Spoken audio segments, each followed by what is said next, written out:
Mazen আল হামদার গল্প একটি অকল্পনীয় দুঃখ এবং সংগ্রামের চিত্র। সিরিয়ার দেইর ইজ্জরের বাসিন্দা মাজেন মূলত তেল খাতে কাজ করতেন, কিন্তু 2011 সালে গণতান্ত্রিক আন্দোলনের সময় তিনি বিক্ষোভে সামিল হন। মাজেনের যাত্রা সিরীয় দমন-পীড়নের শিকার হাজারো মানুষের দুঃখসহ জীবনের প্রতীক হয়ে ওঠে।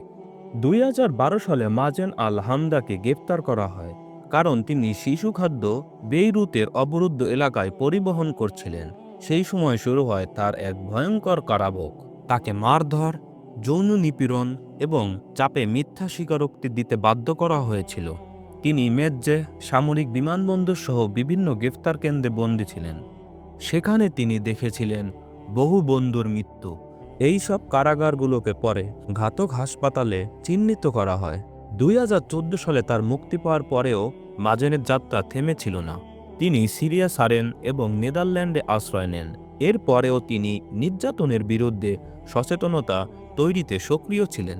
তিনি ইউরোপ এবং যুক্তরাষ্ট্রে গিয়ে সিরিয়া বন্দীদের অবস্থা তুলে ধরেন। তবে 2020 সালে সিরিয়ায় ফেরার কথা বলে তাকে আবার গ্রেফতার করানো হয় এবং নিখোঁজ করে দেওয়া হয়। মাজেন আল হামদার সংগ্রাম সিরিয়ার হাজার হাজার নিরীহ নাগরিকের গল্পের সঙ্গে মিশে গেছে। তার সাহসিকতা এবং নির্ভীক প্রতিবাদের মধ্য দিয়ে তিনি এক বিরল প্রতীক হয়ে উঠেছেন। যে স্বৈরাচারের বিরুদ্ধে লড়াই করেছেন, তার গল্পটি গ্লোবালভাবে মানুষের মনে এক অনন্য দৃষ্টান্ত হয়ে থাকবে। শেষ পর্যন্ত মাজেন আল হামদারের দেহ সাইডনাইয়া কারাগারে পাওয়া যায়, যা সিরিয়ার ভয়াবহ নির্যাতনের একটি স্মরণীয় স্থান হিসাবে পরিচিত।